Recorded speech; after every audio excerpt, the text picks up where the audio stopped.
place where you can go, where there's no one to tell you yes or no.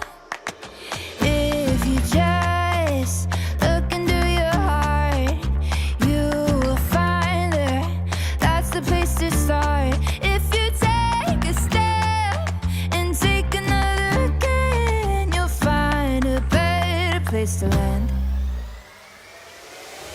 I know that it can be the someday you've been waiting for. I know this life can be that one life you've been dreaming of. Today could be the someday, today could be the one day, today could be the someday you've been dreaming of. Today could be the someday, today could be the one day, today could be the someday you've been dreaming of. Oh, oh, oh, oh, oh, today could be the day. Oh,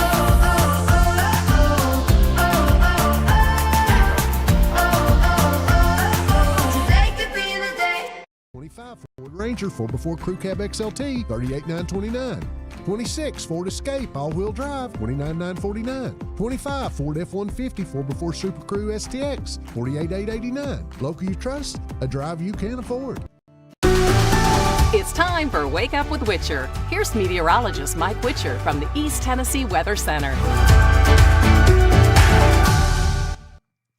Well, good morning. Happy Hump Day. It is Wednesday, my friends, and today is going to be a fantastic day. If you loved yesterday, the day before yesterday, you're going to love today. If you like this warmth, well, we're talking about record high temperatures to work their way on in. And I do think that we are going to break some records this week, potentially 2 days above and beyond the 7-day forecast. There's another storm system I'm going to be highlighting into next week that potentially could give us our first round of potential severe weather anyways.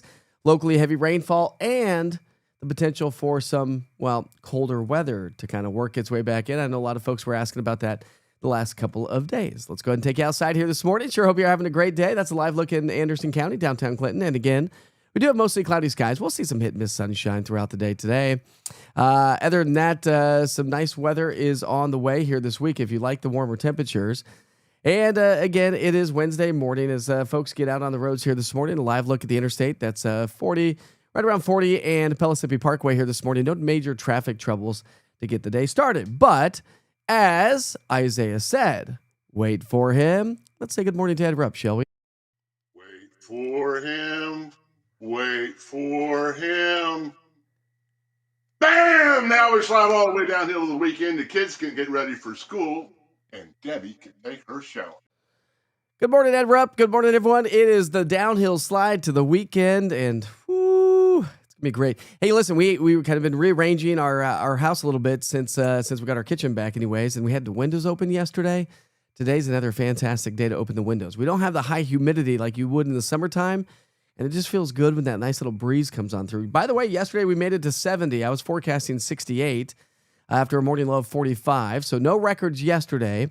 No records expected throughout the day today. But as I mentioned, near record high temperatures possible throughout the day tomorrow. So here's a setup. Big ridge of high pressure anchored across the eastern seaboard. We're on the western side of that ridge.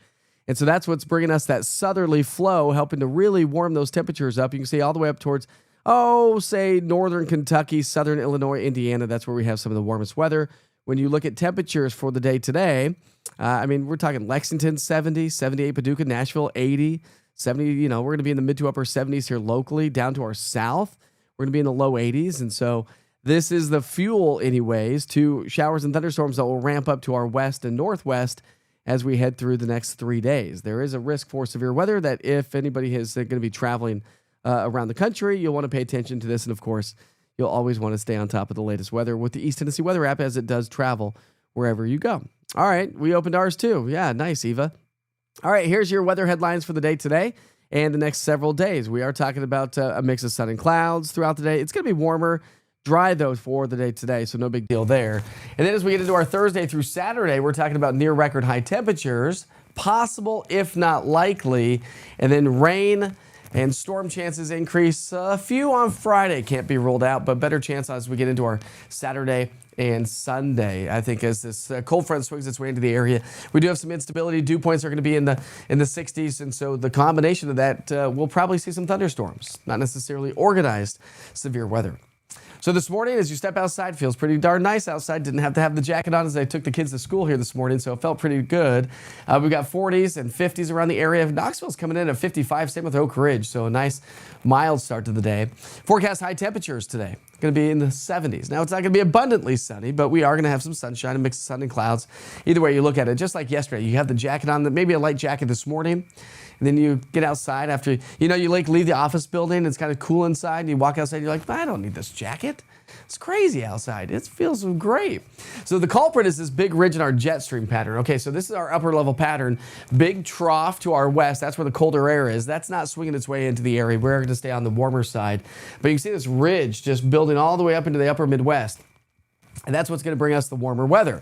Now, the battle zone, the risk for severe weather, the risk for heavier rainfall is right along and underneath our jet stream. That's going to be the battle zone between the colder air and the warmer air. So when you break it down from the Storm Prediction Center, the risk for severe storms does exist today. From Lexington to Paducah, Springfield to Little Rock, just outside of St. Louis, the bullseye is going to be the area shaded in yellow. And just a little bit of a side note, the Storm Prediction Center has changed. I don't know if you saw this. I posted this a while ago, but they have changed some elements that they're going to be doing as we get into severe weather season. And that changes, we're going to be they're going to be a lot more specific and hone everything down into the more specifics of where they're really thinking severe weather is going to be taking shape. So again, we'll continue to modify that and refine that and pass along more information as severe weather starts to work its way into our area. None today around the area except off to parts of Colorado and Kansas and over into the Great Plains. And then as that trough starts to dig, here's that risk for severe weather for Friday into Saturday. And that's the frontal boundary that's going to bring us increasing chances for showers and thunderstorms. So let me show you what it looks like on the Futurecast. We pick up our timeline Friday morning. You're really going to see those showers and thunderstorms ramp up right along the leading edge of the frontal boundary. So through the day on Friday, we're going to get that southwesterly flow, some instability, dew points in the 60s. We'll probably pop off a few afternoon showers and thunderstorms on Friday, and they'll move their way from southwest to northeast around this ridge of high pressure as you get clockwise rotation. There's the cold front. That's Friday evening. Now look at the severe weather that's going to be breaking out across much of the Great Plains, west of Mississippi River, up into the upper Midwest and the Ohio Valley from Friday night into Saturday morning. So if you have any sort of travel plans, say Saturday from Nashville or Knoxville, Nashville to Memphis, you're going to get walloped with some pretty good showers and thunderstorms. Now, as they move into our area throughout the day on Saturday, we'll see elevated chances for some thunderstorms. Not necessarily severe weather, although our jet stream is going to be cranking in around the area, so we're going to watch that closely. So when you look at your precipitation chances, they do ramp up Saturday and then start to fade. I still think we're having showers on Sunday. I think at this point of the game, I would say late Saturday, maybe even during the overnight hours. So we'll kind of see how this times out in the coming days, so make sure you check back in for that as well. All right, so when you're talking about precipitation, when you look at the amounts of rainfall, the bullseye, as we've been talking about, continues to be off to our west and off to our north. Here, though, in East Tennessee, well, I think we'll probably get about a half an inch to an inch of rainfall as that cold front swings through Saturday night and through the day on Sunday. That's going to be the greatest potential for seeing some rainfall and some heavier, much-needed rain. Now, the U.S. Drought Monitor comes out tomorrow. We'll get a little bit of break maybe in some locations because of the rain that we saw, but I think the drought's going to continue. Precipitation chances, 6 to 10 day outlook by the Climate Prediction Center. We are looking at elevated rain chances, and I think that's going to continue from March 12th through March 18th. So, with that said, as I mentioned, there is a potential for maybe a stronger storm system from, like, say, the 11th through the 13th. That would be that elevated rain chances. So, when we look at your forecast rainfall through the next couple of weeks, again, hopefully we start to get a little bit more of this to swing its way into the area, maybe 1 to 2 inches over the next couple of weeks. But as I mentioned, there is a stronger cold front that is being advertised by the models. So when you look at that, I will highlight that after the 7-day forecast here in just a moment. All right, so no records today. We're at 75 under partly cloudy, mix of sun and clouds, really. Upper 70s. Tomorrow, the record is 78 set back in 2022. So I'm forecasting record highs. We'll see if we actually get there or not. I think we have a better potential for record high temperatures on Friday. I'm forecasting 82. The record is 79 set back also in 2022. Saturday, the record is 80 set back in in 1983. I'm forecasting 80. I don't think we'll have any records on Sunday. The record is 78. I'm forecasting 73. Back behind the system as we get into next week, temperatures will climb back into the 70s and low 80s. So that warmth continues, as I mentioned, with the Climate Prediction Center above and beyond the 7-day forecast. Now, as we go from say the 12th through the 18th, as I mentioned, the 11th, 12th, or 13th are going to be days to watch next week for a stronger cold front. And the Climate Prediction Center is predicting that colder air off to our north and northwest, the warmer air shifts off to our east. So this is just one little depiction. Again, this model has already changed since I built the graphic this morning. So that's what the deterministic models do, as I mentioned yesterday. Just like snowfall forecasting, you just cannot look at one model and know that it's going to hold steady. But the general idea is there that I think that, well, there's the frontal now. So again, that has shifted from what I did earlier. This model just came in. So part of the story is I think we're going to get a stronger cold front probably mid to late week next week that will potentially bring in some colder air. So there's March 11th. There's the pocket of colder air that the Climate Prediction Center is predicting. And watch this as it swings its way on through. From the 11th to the 12th and maybe the 13th, potential colder air moving its way into the area. So we'll see how that plays out. So, listen, March is just that way, right? And speaking of the month of March, let's go ahead and highlight, remember, average tornado risk in the month of March is across the southeastern U.S. From the Ohio Valley, the upper Midwest, to the Gulf Coast areas. The bullseye seems to be for the month of March down into parts of Georgia, Alabama, Mississippi, over in Arkansas, and also Oklahoma. So that's generally, on average, where we see the greatest tornado risk for the month of March. So lots going on here. Not lots going on here today, but lots going on, of course, in the coming days, weeks, and months. Good morning, Starlene. How are you this morning? Beverly? Your houseplants are going to love this warm spell. Oh, man, it's going to be so nice. And if you have indoor plants, make sure you open the window, get them some fresh air, put them by the window, let them get some sunshine. Good morning, Patsy. How are you this morning? Happy hump day to you, Miranda. For those of you that joined in late, we might have to hit Ed Rupp again. We've already hit Ed Rupp. Let's see. Good morning, Ashley. How are you this morning? Aaron. Downhill slide of the weekend. Hey, Kathy. How are you? Tell the hubby I said hi this morning. All right, let's move right along. Let's talk about those national holidays for the day today. Again, we'll take you back outside for a moment, show you the interstate system for those of you traveling out and about. No major issues on the roads so far. Let's hope we can keep it that way this morning, right? So it is March 4th. St. Patrick's Day is right around the corner. Looking forward to that. We're celebrating birthdays and events as we always do. Today is also National Sons Day. Well, this is a good day for my kids. Right? National Sons Day. Are you a son? It's also National Marching Music Day. Marching bands. Big shout out to all the marching bands. I love the marching bands for colleges, especially when they really perform during football games and whatnot. It is so awesome. Especially some of these schools have amazing marching bands. Today's also National Grammar Day. Not the best at grammar myself. My wife does the grammar and like all the English stuff. I do all the math stuff in our family. And, we're doing fractions. Fractions are hard. Sometimes you got to go back and you got to be like, oh, geez. All right, it's National Hug a GI Day. All right. And it's National Pound Cake Day. I'll give a big shout out to that. I love me some pound cake. Do you know why it's called pound cake? Isn't it because they put a pound of butter in it? I believe that is the case. All right, in 2008, only 2 days after reading 78 degrees, St. Louis receives nearly a foot of snow in just 7 hours after 2 days of 78 degrees. Potentially, that could happen next week. We'll see. In 2004, an EF0 tornado 2 miles north of Muldrow breaks a record stretch of days without a reported tornado of 292 days. Anybody know where Muldrow is? Somebody do a little Google search for me. In 1990, a Pacific cold front working its way across the western U.S. produced heavy snow over parts of Idaho, 12 to 25 inches there. In 1989, thunderstorms produced severe weather in the lower Mississippi River Valley with an EF3 tornado injuring 5 people in Brownsville, Mississippi, and killed 7 cows and 2 hogs on one pasture. In 1988, snow and freezing rain made travel hazardous in Ohio and Indiana. In 1987, rain and high winds prevailed in the northwestern U.S., gusting to about 69 miles per hour in Klamath Falls, Oregon. In 1966, a severe blizzard raged across Minnesota and North Dakota. The blizzard lasted 4 days, producing 35 inches of snow. In 1953, snow was reported on the island of Oahu in Hawaii. Yes, we've talked about this before. They do get blizzard warnings on top of those volcanoes, believe it or not. First time I saw that when I worked with Weather Nation, I was like, there ain't no way. Ain't no way. There is. And in 1909, through fair weather, although fair weather was forecast, President Taft was inaugurated amidst a furious storm. So fair weather was being forecast in 1909 in a furious storm. And you think that we don't have that technology has not helped weather forecasting even more these days than what it was back in 1909? You better believe it has.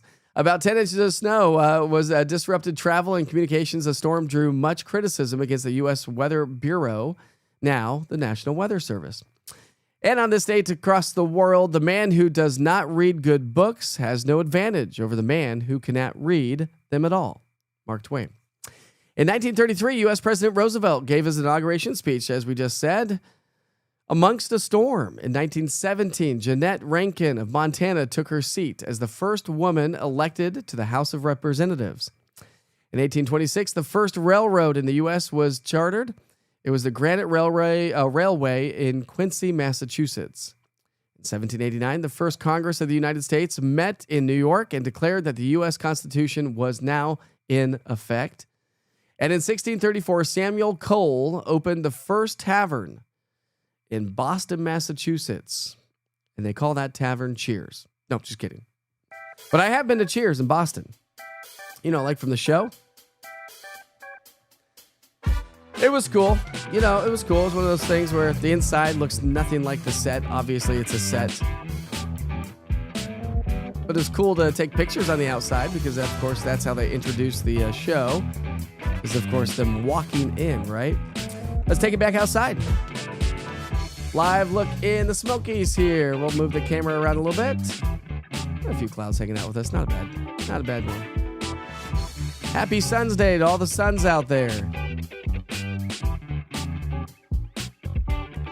Good hump day to you as well, Portia.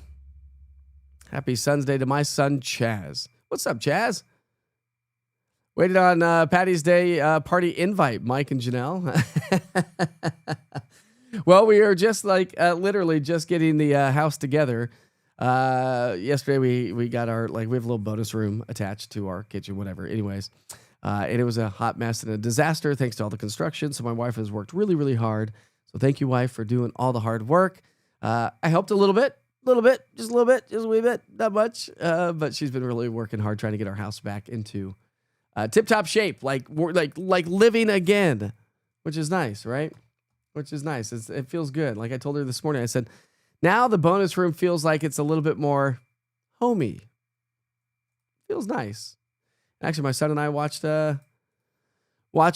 Beast games in that room last night, which we don't really watch a lot of TV in that room because it just didn't feel very homely.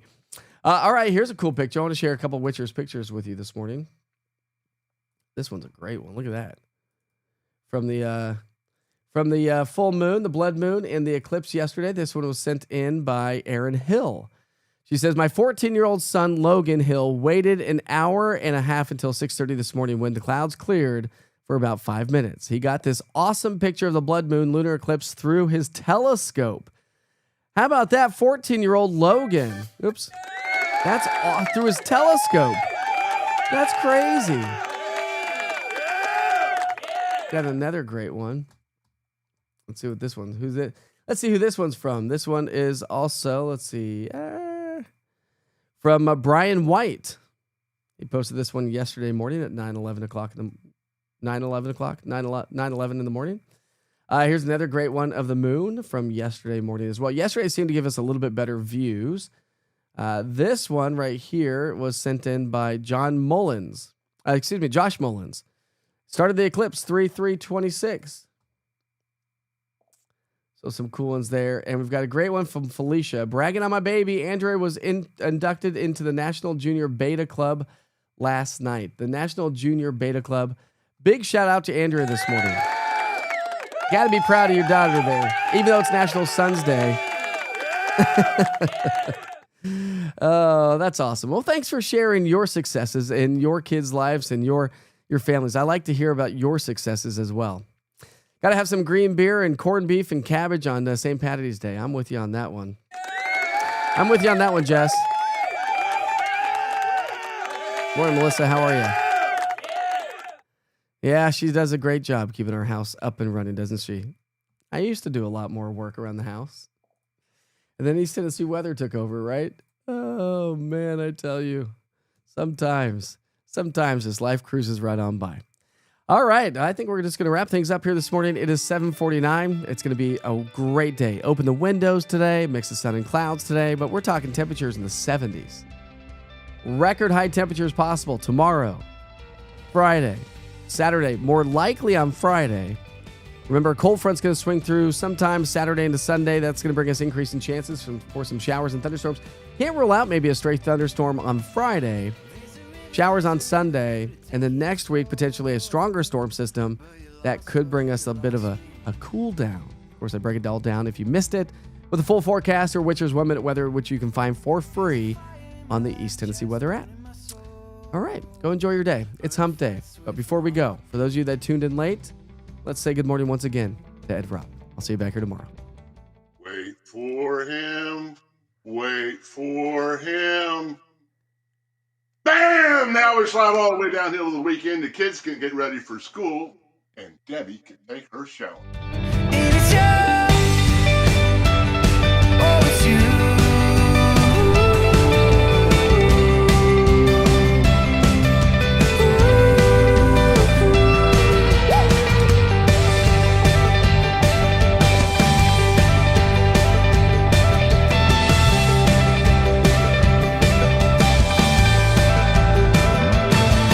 There's a barbed wire man with a concrete soul and a dream just to fly free.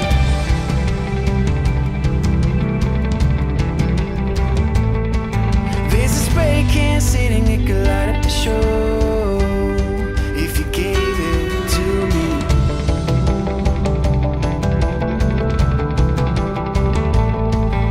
This army of sinners forgot to fight for the cause, while the visionaries run a race that's already lost.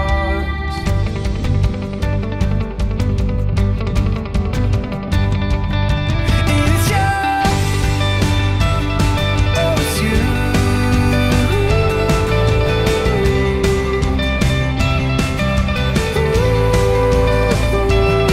It's you. Oh, it's you.